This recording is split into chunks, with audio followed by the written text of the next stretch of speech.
Écoutez, bienvenue dans cette nouvelle vidéo, dans ce nouveau format. Alors, je suis vraiment hyper enthousiaste à l'idée de vous présenter ce nouveau format puisque c'est quelque chose que j'ai envie de faire depuis très longtemps. Vous allez le voir, ça va être une vidéo qui est beaucoup plus posée de ce que vous aviez l'habitude de voir sur Internet. J'ai l'impression que c'est un format qui est en train de plus en plus de se démocratiser, où c'est simplement une personne face à une caméra qui vous parle en direct. Il n'y a pas de montage, il n'y a pas de coupure, il n'y a pas d'effet spécial, etc. C'est juste moi en fait qui vais vous partager un petit peu ce que je ressens au quotidien dans mon business, dans mon activité et d'essayer de vous faire réfléchir sur des sujets par rapport à des choses qui se sont passées en fait dans mon quotidien, dans ma vie. Donc ce que je vais faire, je vous expliquerai à la fin de cet épisode qu'est-ce que j'ai prévu en fait de faire pour ce podcast, pour cette nouvelle série de vidéos que je vais appeler True Talk, qui veut dire en fait une discussion sincère en réalité. Donc je vous l'expliquerai à la fin. Sachez simplement que ce format sera également disponible en version audio. Si vous souhaitez écouter la version audio de cette vidéo, vous pourrez le faire. Je vais donc relancer mon podcast Business Secrets. Pour ceux qui connaissent, il y a plus de 400 épisodes.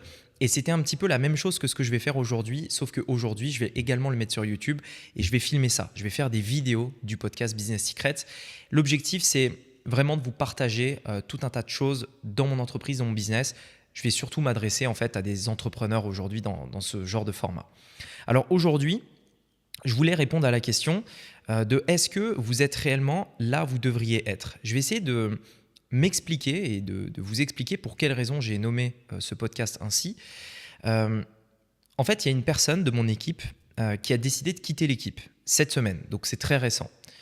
C'est une personne avec qui je travaille depuis quasi 4 ans avec.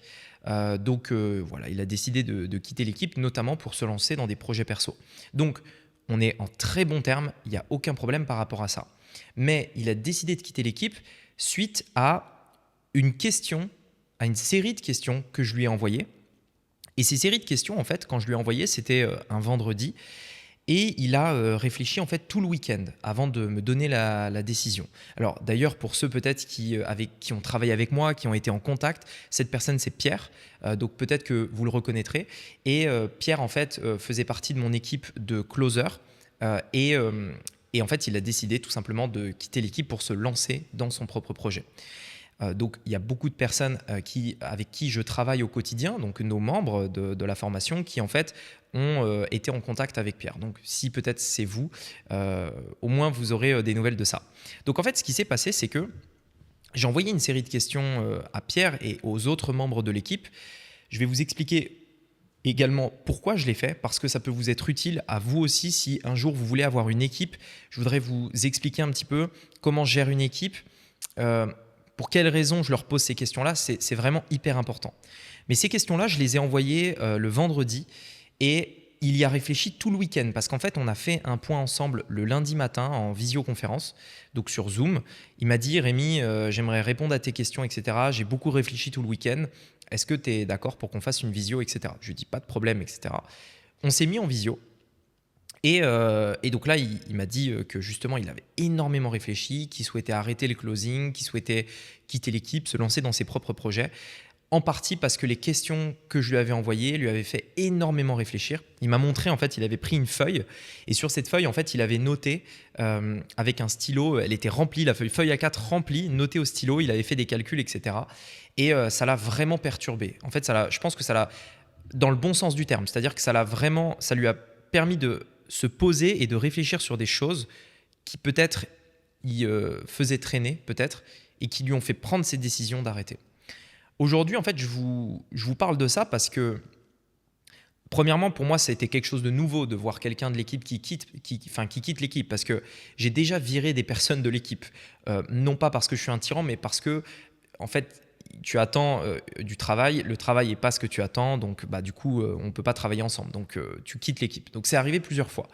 Mais qu'une personne en fait, avec qui je travaille depuis les tout débuts, ça faisait presque 4 ans qu'on travaillait avec Pierre, décide de quitter l'équipe, etc., c'est toujours quelque chose de très marquant. C'est la première fois que ça m'arrive et forcément, ça va avoir aussi un impact sur le business.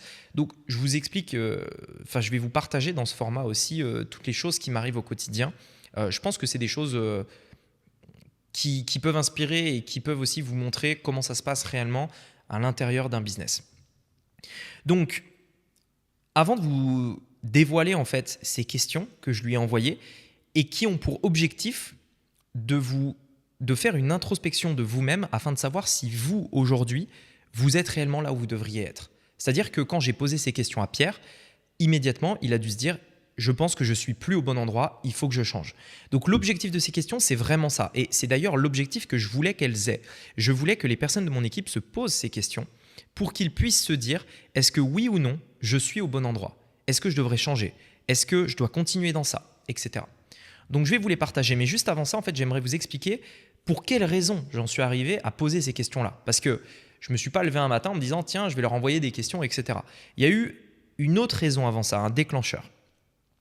En fait, depuis quelques semaines, j'étais en fait frustré dans mon business. Je ne saurais pas trop dire pourquoi, mais j'avais énormément de frustration et en fait, cette frustration, mon équipe la ressentait parce que je leur mettais beaucoup la pression. Et donc, en fait, le truc, c'est que voilà, je voulais atteindre des objectifs, je voulais qu'ils fassent des choses, etc. Je voulais qu'ils passent à l'action, qu'ils mettent en place les choses qu'on avait dit, etc., qu'ils atteignent les objectifs qu'on avait vus ensemble. Et en fait, il s'avère qu'en face, il y avait un peu de laxisme, ils ne faisaient pas toujours les choses que je demandais, il n'y avait pas l'énergie que je voulais qu'ils mettent dedans. Et en fait, je pense que cette différence entre ce que j'attendais et ce que eux ils avaient fait, en fait, ça a créé beaucoup de frustration en moi, qui s'est résulté par des moments dans l'équipe où justement je m'énervais un petit peu, j'étais froid, j'imposais ma vision des choses, on n'était plus dans le débat, on était dans un truc où c'est moi qui décide et tu fais ce que je dis, etc. Et en fait, je pensais que ça a créé, je pense, une sorte de moment, alors ça a duré peut-être quelques semaines, hein, pas plus, mais qui était vraiment bizarre parce que j'avais jamais été comme ça. Quand je gère mon équipe, je suis toujours quelqu'un qui écoute l'avis de tout le monde, je suis toujours à demander l'avis, je suis toujours à consulter, etc. Et en fait, je ne sais pas pourquoi, mais je me suis retrouvé dans cette situation où en fait, je donnais des ordres. Et je ne pense pas que c'était la bonne situation à avoir, et je pense sincèrement que ce n'est pas la bonne situation à avoir quand vous avez une équipe. Si aujourd'hui vous avez envie de travailler avec quelqu'un, salarié, entrepreneur, agence, etc., si vous êtes en train de donner un ordre, vous faites fausse route. C'est tout sauf ce qu'il faut faire. Et moi je le savais parce que je ne l'avais jamais fait, parce que ce n'était pas du tout mon style de manager mon équipe comme ça. Mais en fait, j'en étais arrivé où j'étais en train de dire « putain, t'as pas fait ça, fais ci, etc. » Et en fait, c'était pas du tout bon pour l'équipe. Ça crée de la frustration. Moi-même, ça m'énervait, etc. Et du coup, ça allait pas. Cette frustration, elle est en partie venue parce que je leur ai demandé de mettre en place une nouvelle tâche dans ce qu'ils faisaient. Et cette nouvelle tâche que je leur ai demandé, en fait, elle n'était pas faite. Ou alors, elle n'était pas faite sérieusement. Ou alors, ils faisaient le minimum, etc. Et en fait, je ne peux pas leur en vouloir parce que c'est un truc qui n'était pas convenu à la base. C'est moi qui ai réfléchi, qui ai réfléchi à ma stratégie, etc. Et qui leur ai dit, on va mettre en place cette nouvelle tâche. Est-ce que vous êtes d'accord, comme d'habitude ? Oui, je suis d'accord, etc. Et en fait, il se passe 5 jours, 10 jours, 2 semaines, etc. Et en fait, ok, vous m'avez dit que vous étiez d'accord, mais il n'y a toujours rien qui est fait. Et forcément, ça m'énerve, ça me frustre. Et puis après, on fait des rendez-vous. Bref, on était dans un mauvais mood où ça commençait à devenir un peu anxiogène. Et moi-même, en fait, je me suis rendu compte après que j'étais dans un concours d'ego, genre de quel droit, entre guillemets, je leur donnais des ordres, alors que je suis pas le chef, je suis plutôt la personne qui va rassembler différents entrepreneurs qui sont là pour évoluer ensemble. J'aime bien considérer toutes les personnes de mon équipe, qu'ils soient salariés ou pas, comme des entrepreneurs qui ont des choses à faire et donc des responsabilités à endosser et une sorte d'autonomie, comme si justement ils avaient leur propre business et que j'étais leur client. Et j'aime bien les percevoir comme ça parce que je pense que ça met plus de responsabilités, etc. Et là, on était plutôt tombé dans un schéma où c'est moi qui décide, tu fais tu fais ça, tu travailles tant d'heures, etc. Enfin, vous voyez, c'était pas top. Donc, ce qui s'est passé, c'est que j'ai décidé de faire une réunion d'équipe après m'être rendu compte et je leur ai dit tout ça. Je leur ai dit ça et je leur ai dit que voilà, je me reconnaissais pas dans ce que j'avais fait, que c'était pas forcément normal de ma part d'avoir fait ça, que j'en ai conscience et donc que je reviens en arrière. Euh, Ce qui s'est passé, c'est que je leur ai annoncé ça après avoir envoyé cette liste de questions.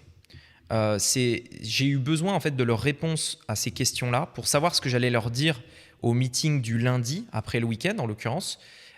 Et donc d'ailleurs à ce meeting-là, Pierre n'y était pas puisqu'il avait pris la décision d'arrêter entre-temps.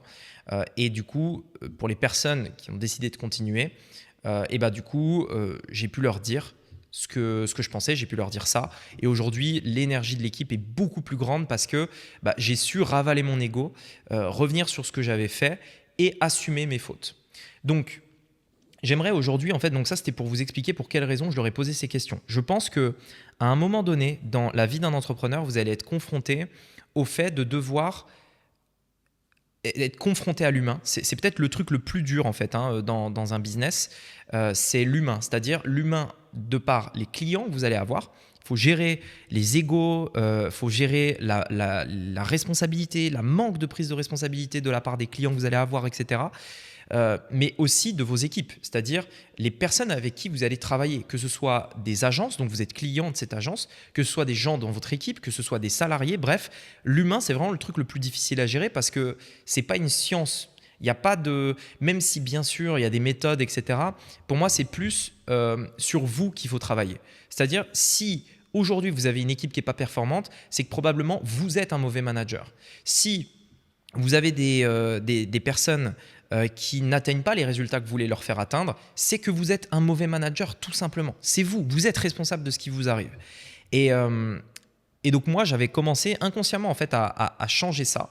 Et du coup, à leur dire si tu fais pas ça, tu quittes l'équipe. Parce que je leur avais dit ça à un moment donné. Je leur avais dit, vous faites ça, sinon vous quittez l'équipe, etc. Enfin bref, c'était tout sauf ce qu'il fallait faire. Mais en tout cas, ça m'a permis de vraiment, cette expérience-là, comprendre beaucoup plus ce que je voulais pour mon business et ma façon de gérer aussi mon équipe. Donc voilà les différentes questions que je leur ai posées. Il y en a 4. Elles sont liées à la tâche que je leur ai demandé. Donc je vais simplement mettre un blanc entre guillemets à la tâche que je leur avais demandé. Et j'aimerais que vous les posiez ces questions. Posez-les-vous à vous-même. Et essayez de vous dire, donc ça demande un peu de réflexion, tous sans exception m'ont dit j'ai besoin de quelques heures ou de quelques jours pour y réfléchir. Pardon. Donc il y en a qui m'ont fait des audios, d'autres qui m'ont répondu, etc. Mais vous ne pourrez pas répondre du tac au tac comme ça, vous allez avoir besoin de vous poser et de réfléchir. Alors, la première question, c'était… Alors, je vais vous mettre du contexte, comme ça vous comprendrez les questions et vous pourrez les adapter dans votre domaine. C'est des closers. Donc le closer, c'est quoi? C'est une personne qui va répondre aux rendez-vous que je lui apporte. Il y a des personnes qui veulent travailler avec nous aujourd'hui pour développer leur business. Ils réservent un appel avec l'équipe et la personne qui va répondre à cet appel, c'est un closer. C'est le nom que ça porte. Un closer, à l'inverse d'un vendeur, c'est que le closer, lui, il va guider la personne dans sa prise de décision. Il ne va pas l'influencer. Le vendeur, vous savez, c'est le gars qui vous dit… en fait, même si vous n'avez pas besoin de la voiture, il va tout faire pour vous montrer les arguments de la voiture pour que vous l'achetiez. Le closer, lui, il ne prend pas la décision, il n'influence pas, il pose les bonnes questions pour que la personne prenne sa décision et donc il l'accompagne à la décision. Donc, ils sont closers et donc ils ont des rendez-vous, ils répondent aux rendez-vous. Et moi, je leur ai demandé de faire du setting en plus. Le setting, qu'est-ce que c'est? Ça pourrait être en gros lié à de la prospection. C'est-à-dire là où aujourd'hui le closer il a des rendez-vous dans son agenda, il a juste à en fait prendre les rendez-vous, ce qui est la position de rêve pour un closer parce qu'il a juste à se brancher le matin à son ordinateur et appeler les gens qui ont pris rendez-vous avec lui. Maintenant, je leur ai dit, pour passer à l'étape d'après dans mon business, on pourra en reparler plus tard. D'ailleurs, dites-moi si pour le deuxième épisode, ça vous intéresse que je vous explique la nouvelle stratégie que je vais mettre en place cette année qui concerne le setting justement. Le setting, en fait, c'est aller prospecter, entre guillemets, contacter, donc faire une étape de démarchage auprès des personnes qui ont soumis un intérêt pour nous, mais qui n'ont pas encore réservé le rendez-vous. Donc en gros, si vous voulez, c'est comme si la personne avait envie de bosser avec nous, mais elle n'avait pas pris son rendez-vous. Donc, il faut quand même aller la chercher, il faut les appeler. Ils n'ont pas toujours envie de nous avoir au téléphone, etc. Donc voilà, si ça vous intéresse que je fasse un épisode True Talk sur ma stratégie, sur le setting, ce que j'ai mis en place parce que du coup, ça a un petit peu changé, dites-le moi dans les commentaires. Je pourrais bien sûr faire le prochain épisode là-dessus. Et si vous écoutez sur le format audio, Spotify, Apple Podcast, etc., venez mettre un commentaire sous la vidéo YouTube pour me faire savoir. Donc, je leur demande de faire du setting. Forcément, un closer, lui, il a des rendez-vous qui tombent toute la journée. Donc, faire du setting, ce n'est pas le truc rêvé à faire. Et donc, en fait, moi, je voulais savoir, en gros, je leur ai posé ces questions vis-à-vis du setting. Mais de manière générale, de leurs tâches dans le business. Première question. Quel résultat en setting à la fin du mois te motiverait à mettre davantage d'efforts dessus par rapport à quel effort investi? Donc cette première question, en fait, elle est très importante parce qu'elle peut être associée à n'importe quoi dans la vie.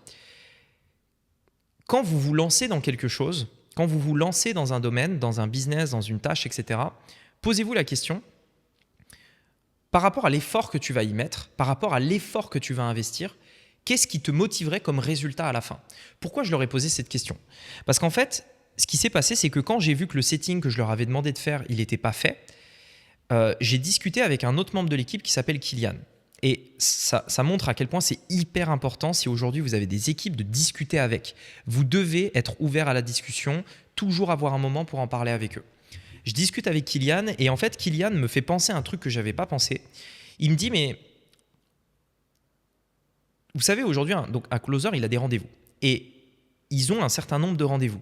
Dans la journée, il y a des moments où il n'y a pas de rendez-vous parce que les personnes ne répondent pas ou alors que juste ils n'ont pas eu de rendez-vous booké. Donc ça veut dire qu'à la fin du mois, les ventes qu'ils vont faire, elles sont incontrôlables. Ce n'est pas eux qui peuvent savoir s'ils vont avoir plus de rendez-vous ou pas. Ils ne peuvent pas contrôler ça. Ils ont des rendez-vous, mais ils ne peuvent pas avoir 10 fois plus de rendez-vous même s'ils le voulaient. Donc en fait, moi, quand je leur ai proposé le setting, c'était pour moi une occasion de leur dire « Regardez, vous allez reprendre le contrôle sur ça parce que vous allez pouvoir démarcher des personnes pour avoir plus de rendez-vous et donc faire plus de ventes. Vous êtes au contrôle de tout ça. » Et donc moi, je m'étais dit « Putain, ils vont être chauds de ouf et tout. Ils ont la possibilité de faire beaucoup plus de ventes. Ils vont y aller à fond. Ils vont se motiver, etc. » Et en fait, j'en parle avec Kylian et Kylian, il me dit « En fait, c'est pas exactement ça. » Parce qu'il m'a dit, tu sais, aujourd'hui, on a des rendez-vous et les rendez-vous, les gens qui répondent, ils attendent notre appel, ils sont motivés, etc. Et je sais que l'énergie pour avoir ces personnes au téléphone, elle est telle que j'ai pas besoin de faire 100 000 appels parce que c'est des rendez-vous. Donc, généralement, ils répondent 2 fois sur 3, même un peu plus. Et voilà, c'est des gens qui attendent mon appel, etc. Le setting, je dois appeler des gens qui n'ont pas réservé, qui s'attendent pas forcément à m'avoir au téléphone. Et pour ne serait-ce que parler à une seule personne, il faut que je fasse peut-être 2, 3, 4, 5 fois plus d'appels que quand c'est une réservation. Et le truc, c'est que même si à la fin du mois, je fais 2 ou 3 ventes de plus, en fait, ce n'est pas forcément intéressant par rapport à l'effort supplémentaire que ça me demande. C'est-à-dire que oui, je vais gagner plus, mais l'effort supplémentaire que ça me demande pour gagner plus, il n'est peut-être pas intéressant. Et là, du coup, j'ai eu un déclic parce que je me suis dit, putain, c'est vrai, c'est pas con. C'est que, ok, je leur offre la possibilité de gagner beaucoup plus avec ce setting-là, avec cette nouvelle tâche que je leur offre. Mais j'avais pas pensé à ce qu'ils se posent la question de, ok, je vais gagner plus, mais combien d'énergie ça va me demander? Et quel est le ratio gain-énergie? Et donc moi, en fait, j'en suis arrivé à la conclusion de me dire, il faut que je pense à l'inverse en disant, qu'est-ce qui les motiverait pour faire cet effort supplémentaire? Et je pense que vous, c'est pareil dans n'importe quoi que vous allez entreprendre. Quand vous avez une tâche qui vous demande des heures, beaucoup d'heures de travail, posez-vous toujours la question parce que ce sera pour vous une sorte de gap en fait. Ce sera une sorte de phare qui vous guide vers là où vous devez aller. Quel est le résultat motivant que vous aimeriez avoir à la fin du mois pour faire les tâches que vous devez mettre en place? Par exemple, on vous propose ou alors vous avez la possibilité de faire des vidéos sur YouTube. Ça va demander un certain temps. Quel est le résultat pour lequel vous seriez prêt à le faire, mais à l'inverse, quel serait le résultat pour lequel vous ne serez pas prêt à le faire? Si c'est pour gagner temps, vous ne le faites pas. Par contre, si c'est pour gagner temps, vous allez le faire. Question extrêmement importante qu'il faut pouvoir se poser. Deuxième question. Quel effort par rapport au résultat obtenu n'est pas satisfaisant? Donc, c'est l'inverse de la première question. et qui, à l'inverse, te découragerait de le faire. Donc la première question, c'est qu'est-ce qui te motive à le faire? C'est-à-dire qu'en te disant, tiens, ouais, je mets que 1 heure de plus par jour et ça peut me rapporter ça en plus tous les mois. Là, c'est vraiment intéressant, ça me motive. À l'inverse, qu'est-ce qui me décourage? Et ça veut dire que le découragement, si vous voulez, il faut le voir comme quelque chose c'est un peu comme des dominos. Quand vous avez une tâche que vous faites dans votre activité qui vous décourage, ce découragement, il va se répercuter sur les autres tâches. Si je suis découragé à faire une vidéo, je vais peut-être avoir après la flemme de faire les autres trucs que j'ai à faire dans la journée. Parce que en fait, dans mes tâches, j'ai des trucs décourageants. Donc, ça ne m'incite pas à faire de mon mieux dans toutes les autres tâches de mon business. Donc, la question, c'est au-delà de ce qui te motive, ça te permet d'aller plus loin, etc. Ok. À l'inverse, qu'est-ce qui te découragerait? C'est-à-dire, si demain, je te dis, tu bosses 3 heures de plus par jour pour gagner 50 € de plus à la fin du mois, au final, c'est même plus décourageant. C'est-à-dire que c'est tellement décourageant que tu as envie de te dire, si c'est ça la condition, j'arrête tout en fait. J'arrête tout et je fais autre chose.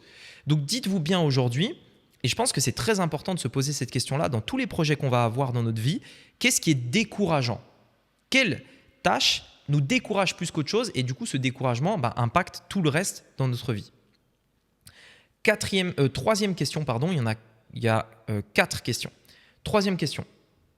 Que penses-tu du setting par rapport au closing d'un point de vue plaisir? Donc là, je leur ai posé cette question-là et ça a été une question que Kylian aussi m'a fait penser parce que je n'avais pas du tout pensé à ça. Moi, je leur avais dit, écoutez, on va aller chercher ça et pour aller chercher cet objectif, vous avez juste à faire ça, etc. Ce que j'avais oublié, c'était la partie plaisir en fait. Et c'est vrai, moi, je m'étais mis dans la tête qu'ils voulaient performer. Allez les gars, on y va, on va gagner plus d'argent, on va faire ci, on va faire ça, etc. Et moi-même, d'ailleurs, quand je fais des tâches, j'ai beaucoup moins besoin d'avoir du plaisir. C'est-à-dire que j'arrive à faire ce que j'ai à faire. Je fais mon taf, en fait. Que ce soit bien ou pas, si je dois le faire, je le fais. Jusqu'à une certaine limite. Donc, bien sûr, il y a une limite dans laquelle, à un moment donné, il faut que ça me fasse plaisir. Donc, c'est là où je vais pouvoir améliorer 2-3 choses. Mais à un moment donné, en fait, j'ai un taf à faire, je le fais, point. Tu vois, il n'y a pas de plaisir, il n'y a pas de truc comme ça. Mais en tant que la personne qui va prendre les décisions pour le business, il faut que je prenne en compte que les personnes de l'équipe, eux, c'est pas ça, c'est l'inverse en fait.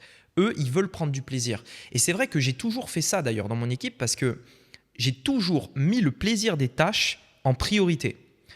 J'ai engagé des personnes supplémentaires dans l'équipe pour libérer d'autres personnes de l'équipe de tâches qu'elles n'aimaient pas faire. Et donc en fait, j'ai toujours essayé de me dire, ok, quelle tâche chaque personne dans l'équipe apprécie le plus de faire, même si on a tous bien sûr des tâches qu'on n'aime pas faire, moi y compris, mais si je pouvais mettre quelqu'un dans une tâche ce qui lui fait le plus plaisir, laquelle ça serait? Et j'ai toujours essayé de faire ça. Et là, en l'occurrence, j'avais oublié de mettre en place ça. Donc la question à se poser, c'est vous aujourd'hui, quel est le prix que vous êtes prêt à payer pour atteindre un résultat par rapport à votre plaisir? Est-ce que vous êtes prêt à anéantir complètement la partie plaisir pour avoir un résultat?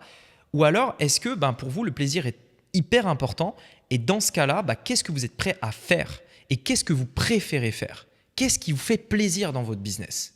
Dans votre activité de manière générale? Réfléchissez à ça parce que le plaisir, c'est quelque chose qui va vous faire durer dans le temps. C'est quelque chose qui nous permet de tenir en fait. Je pense que il y a ce fameux débat, est-ce que n'importe qui peut être entrepreneur, etc. Mon avis, il change tout le temps sur cette question. Des fois, je me dis que oui, des fois, je me dis que non. Ça dépend en fait de ma perspective. Ce qui est sûr, c'est qu'un entrepreneur qui tient dans le temps, c'est un entrepreneur qui est capable de travailler sans plaisir. C'est-à-dire que c'est la différence entre la motivation et la discipline. Tu n'as pas besoin d'être motivé pour bosser. Tu as besoin d'être discipliné. On s'en fout de ton avis. Tu bosses, tu as des tâches à faire, tu les fais. Pas besoin d'être motivé. La discipline, en revanche, oui, il faut faire les tâches. Et un entrepreneur qui tient sur le long terme, il a ça dans le sang. C'est-à-dire qu'il est discipliné et que ça lui fasse plaisir ou pas, il le fait. Par contre, toutes les personnes ne sont pas capables de faire ça. Et je pense que dans une équipe, c'est très difficile pour beaucoup d'être motivé, discipliné si on n'aime pas ce qu'on fait. Parce que le découragement impacte tout le reste.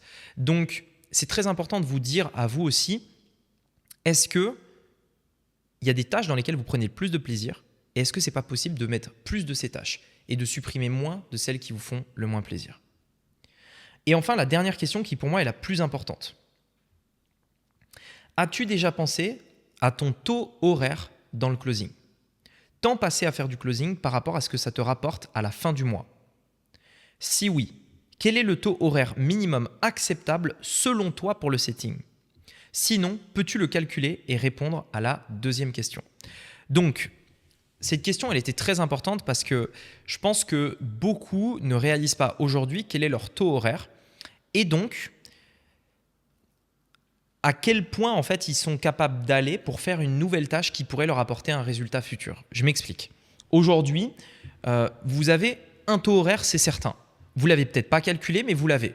C'est-à-dire que vous avez accepté de gagner une somme à la fin du mois en échange d'efforts, d'efforts donnés dans ce que vous faites. C'est votre taux horaire. Vous acceptez ça. Si vous ne l'accepteriez pas, vous ne seriez pas là où vous êtes aujourd'hui. Alors bien sûr, vous pouvez ne pas l'accepter et vouloir en changer, c'est encore autre chose. Mais la réalité, c'est que vous avez un taux horaire. Est-ce que vous l'avez déjà calculé? Dites-le moi dans les commentaires d'ailleurs. Est-ce que vous avez déjà calculé votre taux horaire? Si vous êtes salarié, il est connu, il est simple. Quand vous êtes entrepreneur, c'est très difficile de calculer son taux horaire. Combien vaut une heure de mon temps? Donc, je gagne 10 000 € à la fin du mois, je travaille 100 heures dans le mois, mon taux horaire vaut 10 €, par exemple. Mais au final, est-ce que vous avez réellement calculé votre taux horaire? Et c'est un truc très important parce que je pense que la plupart des gens ne le font pas. Et quand on s'en rend compte, en fait, on ne se rend pas compte. On se dit « Putain, je travaille comme un malade, j'ai que ça à la fin du mois, etc. » On ne se rend pas compte du coup. Alors que si on calculait le taux horaire, on pourrait mettre plus d'efforts dans les tâches qui nous rapportent plus. Quand j'ai posé cette question en fait, aux membres de mon équipe, en fait, forcément, moi, je me suis mis d'un point de vue de l'entrepreneur qui se dit « Ok, je dois motiver l'équipe. » Pour les motiver, il faut qu'ils calculent leur taux horaire en se disant « Bah oui, moi, je pense qu'à ce taux horaire-là, c'est quelque chose de motivant pour moi. » Parce que je connais ce chiffre-là. Si je travaille 1 heure et que je gagne 50 €, ça me motive. Si je travaille 1 heure et que je gagne 100 €, ça me motive. Ça, c'est un taux horaire motivant. Et en leur posant cette question, moi, du coup, je peux leur dire « Ok, je vais faire en sorte de vous apporter ce taux horaire pour chaque nouvelle tâche que je vais vous apporter. » Et donc, si je vous demande de faire du setting et que moi, je veux que ce soit bien fait, il faut que je tienne compte du taux horaire motivant pour mon équipe afin de faire en sorte qu'ils gardent ce taux horaire dans cette nouvelle tâche qu'ils vont mettre en place dans leur quotidien. Parce que si je leur rajoute simplement une tâche, mais qu'elle n'est pas aussi intéressante pour eux d'un point de vue du taux horaire, ils ne seront pas motivés à le faire et ils ne vont pas bien le faire. Et donc ça, c'était quelque chose d'hyper important qu'il fallait que je leur partage. La question est donc de vous poser aujourd'hui, est-ce que vous êtes là où vous devriez être? Est-ce que vous faites aujourd'hui quelque chose qui est motivant ou décourageant? Est-ce que vous faites quelque chose qui vous fait plaisir? Est-ce que vous faites quelque chose dans lequel votre taux horaire est récompensé à sa juste valeur? Et si oui, quel est votre taux horaire? Posez-vous ces questions parce que ça peut réellement impacter ce que vous faites aujourd'hui. Il y a quand même un truc à prendre en compte dans l'entrepreneuriat.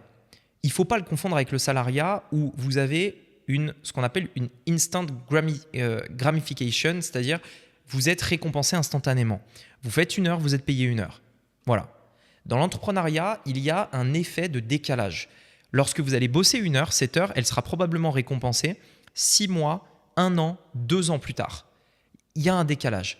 Quand vous faites des vidéos sur YouTube, vous allez faire cette vidéo, mais en fait, le fruit de vos efforts, il va probablement prendre des mois, voire des années avant de vous être retourné. Donc, dans l'entrepreneuriat, il faut bien tenir compte de ça. Parce que notre taux horaire, il est décalé et en réalité, il est quasi infini. Parce que quand je fais une vidéo YouTube, cette vidéo-là, qui me dit que dans 10 ans, elle ne continuera pas de tourner et de me rapporter des vues et donc peut-être des nouveaux membres dans l'équipe. Donc, c'est quelque chose qui va, si ça se trouve, me rapporter pendant des années, des années, des années. Et pourtant, ça m'a pris peut-être 30 minutes, 1 heure à tourner. Donc, c'est 1 heure extrêmement bien investie. Posez-vous ces questions-là. Parce que c'est quelque chose qui peut-être pourrait changer votre manière de voir les choses. Attention à ne pas faire l'amalgame entre salarié et entrepreneur, mais je pense que c'est des très bonnes questions à se poser. Alors du coup, j'ai fini pour ce premier épisode. Je voudrais quand même terminer sur pourquoi ce format-là. Et vous parlez aussi un petit peu de Maverick, pour ceux qui ont suivi, qui était dans le podcast, et vous expliquez un petit peu l'avenir de True Talk. Donc True Talk, dites-moi dans les commentaires d'ailleurs si c'est un format qui vous plairait, et dites-moi les questions également auxquelles vous aimeriez que je réponde. Bien sûr, je pourrais dans le prochain épisode, par exemple, parler du setting. Voilà. Ce format-là, il sera intercalé entre en gros ces vidéos-là et d'autres vidéos de la chaîne, notamment des vidéos peut-être un peu plus travaillées. Je suis vraiment excité au fait de faire ce format parce que je commence à voir sur internet de plus en plus de vidéos qui sont comme ça, face cam, où il n'y a pas de montage, etc. Et c'est vraiment le type de vidéo que j'aime regarder. Je pense que il faut faire en tant que créateur les vidéos que nous-mêmes on aimerait regarder, les vidéos que nous-mêmes on adore. Et j'adore moi ce genre de vidéos où en fait on peut juste mettre les écouteurs, écouter la personne parler et nous partager des choses business qui font évoluer tout ça. Personnellement, j'adore ça. Donc je voudrais faire plus de vidéos comme ça. Si vous aimez ces vidéos, faites-le moi savoir en mettant un like, commentez. Bref, faites-moi savoir que vous kiffez ce format pour que je puisse en faire plus. J'ai plein de choses à vous dire et vraiment, je vous assure, j'adore ce format-là.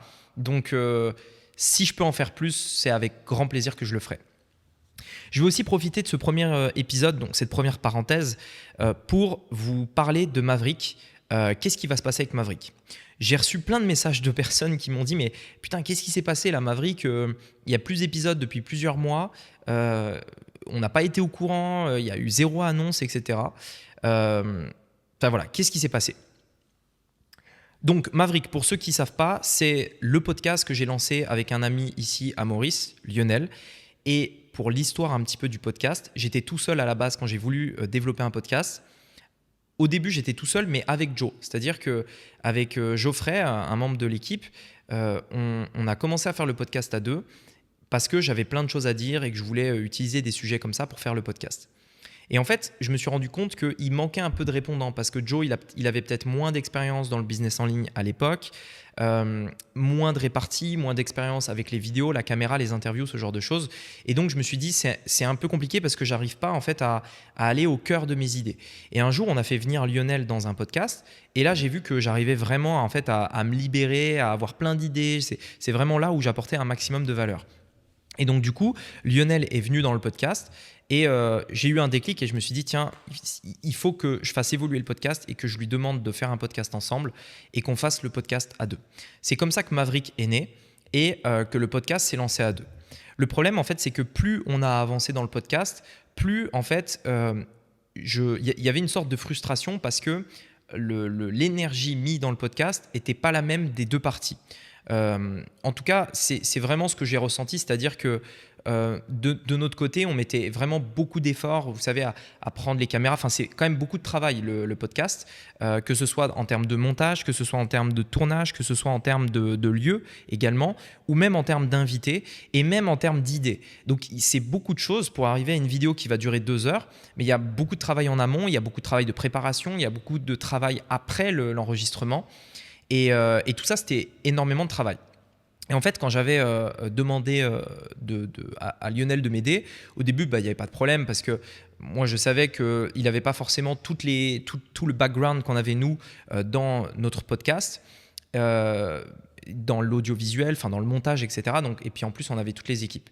Mais avec le temps, en fait, c'est quelque chose qui commençait à devenir pesant pour nous parce qu'on supportait la très très grande majorité du travail. En gros, on amenait la majorité du matériel, on faisait le montage, on faisait tout ça et ça prenait beaucoup d'énergie, beaucoup de temps. Et en fait, ça devenait en fait beaucoup trop compliqué. Et donc en fait, ce qui s'est passé, c'est qu'à un moment donné, moi je lui ai dit à Lionel, je lui ai dit, moi ça me convient plus trop dans ces conditions-là.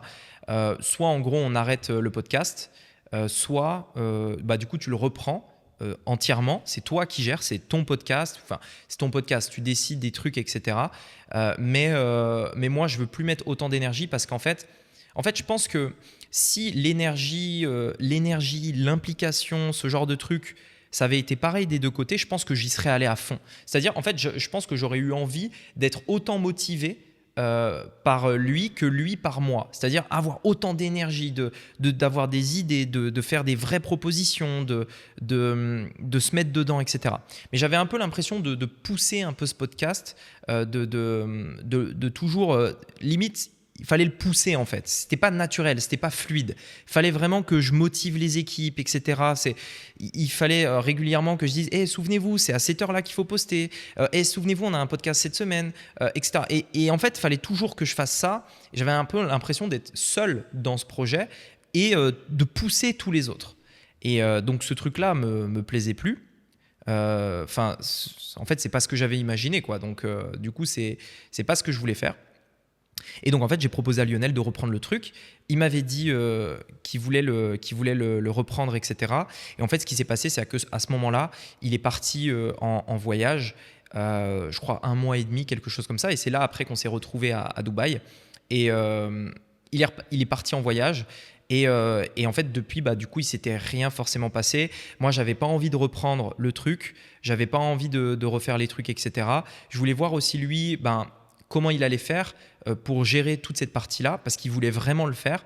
Et en fait, c'est là où il s'est rendu compte, je pense, peut-être qu'il ne l'avait pas vu avant, mais on en a parlé, tout ce que ça impliquait. En fait, tout le travail qu'on faisait et qu'il n'avait pas vu, il s'est rendu compte en fait tout ce que ça impliquait. Et c'est là où justement ça a été compliqué parce qu'il n'avait pas forcément toutes les équipes, tout le staff, toutes les compétences, tout le temps pour le faire. Et donc c'est pour ça que depuis il n'y a pas eu d'épisode parce que moi je voulais plus continuer dans ces conditions-là. Et que en fait à un moment après j'attendais Lionel, il était en voyage, etc. Donc voilà. Donc pour Maverick, je pense que ça va s'arrêter là. Il nous reste un épisode à poster, donc je pense que je vais le poster. Mais en l'occurrence, je pense que ça va s'arrêter là. Après, il n'y a pas de problème avec Lionel, on est toujours potes, il n'y a aucune embrouille, quoi que ce soit. C'est juste qu'en fait, d'un point de vue business, on n'a pas la même vision du business, on n'a pas la même organisation, etc. Et c'est plus compliqué en fait de bosser nous deux ensemble. Mais il n'y a pas de problème en soi, je m'en fous, j'ai aucun problème là-dessus. C'est juste que j'aurais aimé en fait ne pas vous embarquer, vous, la communauté, dans ce projet-là, sachant qu'en fait on allait l'arrêter prématurément et que je voulais vraiment le faire pendant beaucoup plus longtemps que ça. Je voulais le faire pendant 1 an, 2 ans, plus longtemps.